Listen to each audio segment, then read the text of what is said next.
안녕하세요. 오늘은 칼융, 그리고 연금술. 이 둘 사이에 대체 어떤 기묘하고 매혹적인 연결고리가 있는지 한번 깊이 파고 들어가 보려고 합니다. 납을 금으로 바꾸는 거랑 우리 내면 세계가 대체 무슨 상관이 있을까요? 진짜 뜬금없어 보이죠? 값싼 금속을 금으로 만들겠다는 게 어떻게 우리 정신 세계랑 연결이 된다는 걸까요? 바로 이 미스터리가 오늘 이야기의 핵심입니다. 정말 흥미롭지 않나요? 심지어 칼 융 본인도 그랬어요. 아니, 연금술이랑 개성화 과정은 너무 멀리 떨어져 있어서 이걸 어떻게 연결할 수 있을지 상상도 안 된다고요. 근데요, 융은 결국 그 둘을 잇는 다리를 찾아냈습니다. 오늘 우리는 바로 그 다리를 함께 건너가 볼 겁니다. 자, 그럼 시작해 볼까요? 심리학의 정말 의외의 파트너에 대한 이야기입니다. 우리가 보통 연금술 하면 뭘 떠올리죠? 실패한 과학? 아니면 좀 엉뚱한 유사과학? 이 정도로 생각하잖아요. 하지만 칼 융은 전혀 다르게 봤습니다. 그에게 연금술은 단순히 물질을 바꾸는 기술이 아니었어요. 이건 바로 우리 무의식이 보내는 상징적인 언어였던 거죠. 근데 융은 왜 하필 연금술에 주목했을까요? 그 배경에는 당시 서양 정신이 겪고 있던 어떤 핵심적인 문제가 있었습니다. 말하자면 연금술이 활약할 수밖에 없었던 무대가 마련되어 있었던 셈이죠. 융이 봤을 때 문제는 이거였어요. 모든 신이 바깥에 있다. 이게 무슨 말이냐면요. 당시 서양의 주류 기독교 문화가 신성함, 그리고 반대로 죄악 같은 아주 중요한 가치들을 전부 다 개인의 바깥으로 밀어냈다는 거예요. 신은 저 멀리 하늘에 있고 죄는 예수가 대신 짊어지는 식으로요. 전부 내 밖의 일이죠. 이 동양과 서양의 태도를 비교해보면 그 차이가 정말 확 드러납니다. 한번 보세요. 서양에서는 신이 저 바깥에 있는 숭배의 대상인데 동양에서는 신성이 내 안에서 경험되는 거죠. 나 자신의 가치도 마찬가지예요. 서양에서는 개인이 좀 무가치하게 여겨지는 경향이 있는데 동양에서는 내 안의 참나, 아트만이 최고의 가치를 지닌다고 보죠.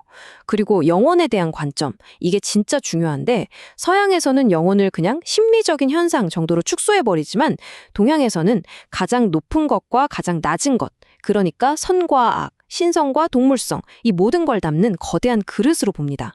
융은 바로 이 지점에서 서양의 영혼이 제대로 발달하지 못하고 미개발 상태로 남았다고 진단한 거예요. 생각해보세요. 내 안에 가장 좋은 것, 그리고 가장 나쁜 것을 전부 다 바깥으로 내쫓아버리면 내 안에는 뭐가 남을까요? 맞아요. 통 비게 되는 거죠. 융의 말대로 서양의 정신은 이렇게 중심을 잃고 공허한 상태에 빠져버렸다는 겁니다. 바로 이때 무대 뒤편에서 조용히 등장하는 게 있습니다. 바로 연금술이죠. 융은 연금술이 방금 말한 이 심리적인 공허함에 대한 우리 무의식의 상징적인 응답이었다고 본 거예요. 융의 비유가 정말 기가 막힙니다. 당대의 공식적인 종교, 즉 기독교가 의식의 세계였다면 연금술은 그 시대가 꾸었던 꿈이었다는 거예요. 와, 정말 멋진 표현이죠. 그러니까 의식의 세계에서 억눌리고 해결되지 못한 문제들, 그 텅 빈 공간을 어떻게든 채우려는 무의식의 필사적인 움직임, 그게 바로 연금술이었다는 거죠. 이 마리아 프로페티사의 공리라는 걸 보면 그 꿈의 내용이 뭔지 알 수 있어요. 이건 그냥 화학 공식이 아니라 엄청나게 깊은 심리적인 과정의 암호 같은 거예요. 자, 보세요. 처음엔 완벽한 하나가 있어요.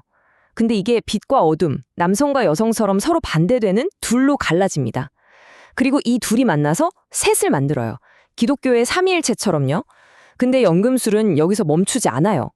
결정적으로 셋째로부터 넷째로서 하나가 나온다. 이 네 번째 요소가 등장해야만 비로소 전체가 완성된다는 겁니다.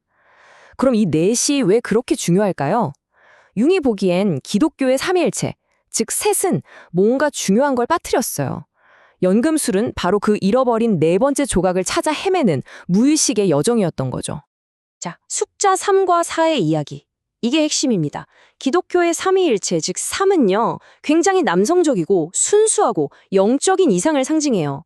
그러다 보니 어둠, 악, 물질 같은 건 배제되죠. 선과 악의 갈등은 그냥 해결되지 않은 채로 남는 거예요. 그런데 연금술이 추구했던 사위일체, 즉 4는 완전히 다릅니다. 여기엔 삼위일체가 버렸던 여성성, 땅의 기운, 그리고 심지어 악이라고 불리는 어두운 부분까지 전부 포함돼요. 왜냐하면 연금술의 목표는 완벽함이 아니라 이 모든 대립을 끌어안는 온전함, 전체성이었기 때문이에요. 그렇다면 연금술사들이 그토록 추구했던 궁극적인 목표는 과연 무엇이었을까요? 융은 그것을 한마디로 전체성으로 가는 길이라고 설명합니다. 그리고 그 여정의 목적지를 융은 심리학 용어로 자기, the self라고 불렀어요. 이건 우리가 평소에 말하는 나, 즉 에고와는 좀 다른 개념이에요. 에고를 포함해서 내 안의 의식과 무의식 전체를 아우르는 내 인격의 진짜 중심점이라고 할 수 있죠. 우리가 온전한 나 자신이 되어가는 여정, 즉 개성화 과정의 최종 목표가 바로 이 자기를 실현하는 겁니다. 근데 이 자기라는 건요, 굉장히 역설적인 존재예요. 선하기만 하거나 빛나기만 하는 그런 존재가 아니에요. 오히려 그 반대죠. 선과 악, 빛과 어둠, 이 모든 대립을 자기 안에 다 품고 있는 그야말로 탁월한 대립의 통합체인 겁니다. 연금술사들은 이 위대한 통합의 순간을 화학적 결혼이라는 정말 아름다운 말로 표현했습니다. 상상해보세요. 내 안에 남성성과 여성성, 양과 그 모든 극단적인 대립들이 하나로 녹아드는 거예요. 이 신성한 결혼을 통해 정화되고 썩지 않는 새로운 통일체가 탄생하고 마침내 호모 토투스, 즉 온전한 인간이 되는 거죠. 이것이야말로 연금술이 꿈꿨던 진정한 황금이었습니다. 자, 그럼 이제 이 먼 옛날의 이야기를 바로 지금 여기 우리 자신에게로 가져와 볼까요? 이 모든 게 지금을 살아가는 우리의 내면과 무슨 상관이 있을까요? 바로 당신의 내면의 연금술 작업에 대한 이야기입니다. 이건 그냥 오래된 판타지 소설 같은 게 아니에요. 이 연금술의 여정은 자기 자신을 이해하고 온전한 나를 찾아가려는 우리 모두의 길을 비춰주는 영원한 은유이자 지도인 셈입니다. 그럼 그 내면의 연금술은 어디서부터 시작해야 할까요? 첫 번째 단계는 피할 수 없고 가장 중요한 단계인데요. 바로 내 그림자, 더 섀도우가 만나는 겁니다. 그림자가 뭐냐면 내 안의 어두운 절반이에요. 내가 인정하기 싫고 부끄러워서 억눌러뒀던 모든 부분들. 그래서 자꾸 다른 사람을 보면서 저 사람은 왜 저래? 하고 손가락질하게 되는 바로 그 부분들이죠. 한 연금술사의 기도를 들어보세요. 우리 마음의 끔찍한 어두움을 정화하시고 우리 감각의 빛을 비추소서. 이 기도가 바로 연금술의 첫 단계인 니그레도, 즉 흑화 단계의 심정을 그대로 보여줍니다. 모든 위대한 변화는 이렇게 자신의 가장 어두운 부분으로 내려가 그 그림자와 고통스럽게 마주하는 데서부터 시작되니까요. 이게 바로 오늘 이야기의 최종 결론이자 가장 중요한 메시지입니다. 진정한 온전함, 즉 전체성은요, 내 안의 싫은 부분을 잘라내서 달성되는 게 절대 아니에요. 오히려 그 반대죠. 그것을 용감하게 마주하고 이해하고 결국 내 일부로 끌어안을 때, 즉 통합할 때 비로소 이루어지는 겁니다. 자, 이제 이 질문을 여러분 자신에게 한번 던져보셨으면 좋겠습니다. 지금 당신의 내면에서는 어떤 대립들이 통합되기를 간절히 바라고 있나요? 어쩌면 그건 이성과 감성일 수도 있고 성공에 대한 열망과 실패에 대한 두려움일 수도 있겠죠. 빛과 어둠, 그 어떤 것이든 좋습니다. 그 목소리에 귀 기울이고 답을 찾아가는 과정, 그것이 바로 여러분 각자의 위대한 연금술 작업이 될 겁니다.